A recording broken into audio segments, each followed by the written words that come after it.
What's up, everybody? It is your girl, Jennifer Watson here, and today we are talking about how to find a spiritual mentor.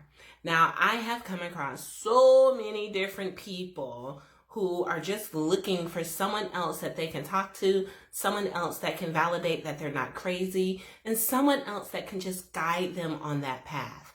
Now, I myself am a spiritual life coach. So I do help those who are either on the path or looking to be on the path or just pretty much anything, right? Dealing with spirituality. But even if we are not working together, which is quite all right, then there are other people that are out there that are more than willing to help you, okay? So first and foremost, the first thing that you should do when you're looking for a mentor is actually just consider what the meaning of the word mentor is for you. Because sometimes people just need someone to talk to, but sometimes people need a lot of advice and feedback from that mentor or teacher or guide, whatever word you want to use. So take into consideration and define what the word mentor means, because you may want someone that you can talk to once a week. You may want someone you can talk to once a month, or you want somebody that you can just kind of go to whenever and ask them questions. Two, I would strongly suggest that you take into consideration what it is that you want out of a mentorship relationship, because there are some people, let me just kind of stop here for a second and explain this, is that we're all different. We are all different. We're on different paths. We're all unique, within our own individuality. And one person may not match up well with another person. This is the reason why I said it is quite all right if for some reason you don't like my smiling all the time. Trust me, I don't take it personal. Somebody might want to speak to someone who's a lot less chipper than I am. Somebody may want a male versus a female. So you're going to have to take into consideration what it is that you want out of that relationship. Maybe you want someone that you can identify with. Maybe you want someone who's of a particular ethnic or racial background. All of those reasons are totally fine. You just have to make sure that you are actually taking into consideration, I can't talk today, of what that means for you. Number three, you're going to want to take a look into that person's background. Are they psychic? Are they a medium?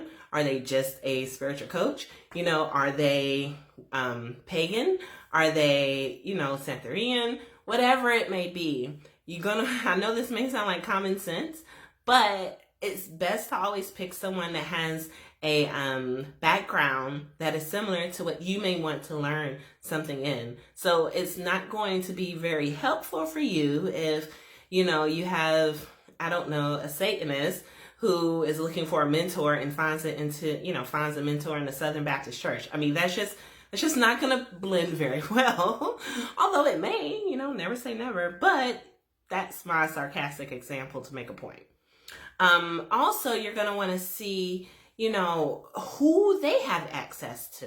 So me personally, I have access to other psychics and things of that nature, but and that just goes to show how deep they are into what it is that you're looking for, because when they might not know something, then they have other people that they can go to and speak to them. So like, for example, I speak to a lot of people and I have connections with people who do and practice all types and forms of magic and all different spiritual backgrounds, right?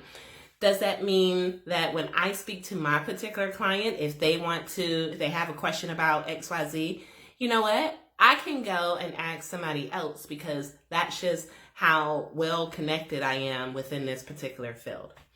Excuse me. And another thing too, I know I spoke about this a little bit earlier, but I'm going to go a little bit more in depth about it. Did I say number 2? I totally meant number 4. You want to make sure that there is a personal connection, right? So again, if you don't like, my laugh, or if you want me to laugh more, then, there is something there that you might not want to, that's not something that you want to have around you, because it may start annoying you, right? And another thing too, What about that person's background as far as the mentor? You know, are you a mother? I'm a mother. You know, there may be some things of that nature that could lead to a more personal connection and a deeper relationship between your mentee and mentor. All right, number 5. Examine the person's life. I just spoke about this a little bit, but you want to take a look and see who they are truly to the core of their being. You know, are they, petty? Are they very humble? Are they responsible? Are they professional? You know, there's so many different avenues that you're going to want to look at to make sure that this lines up with what it is that you want to go forth with.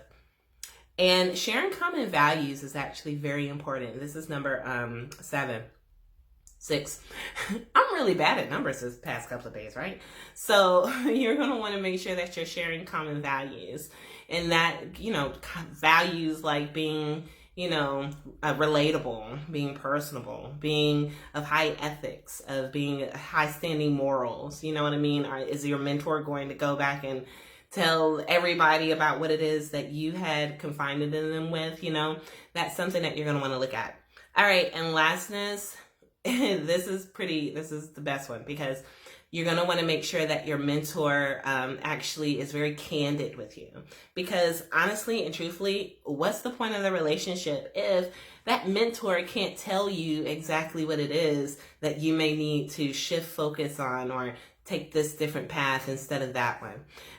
That's the whole point of a mentor relationship, is to make sure that mentor can have a conversation with you and give you feedback based on that conversation. If your mentor just sits there and agrees with you every step of the way, then, that's not really, it's not really helping your growth.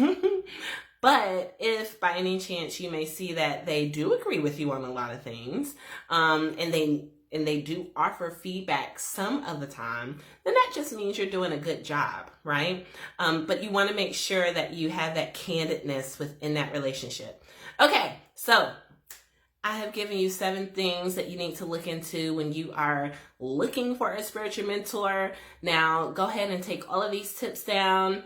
Make sure you're writing out your plan, and ask the universe for someone to appear in your life that fulfills all of those roles.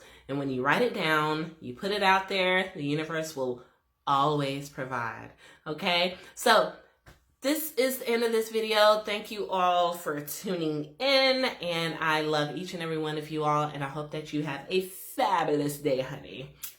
Bye.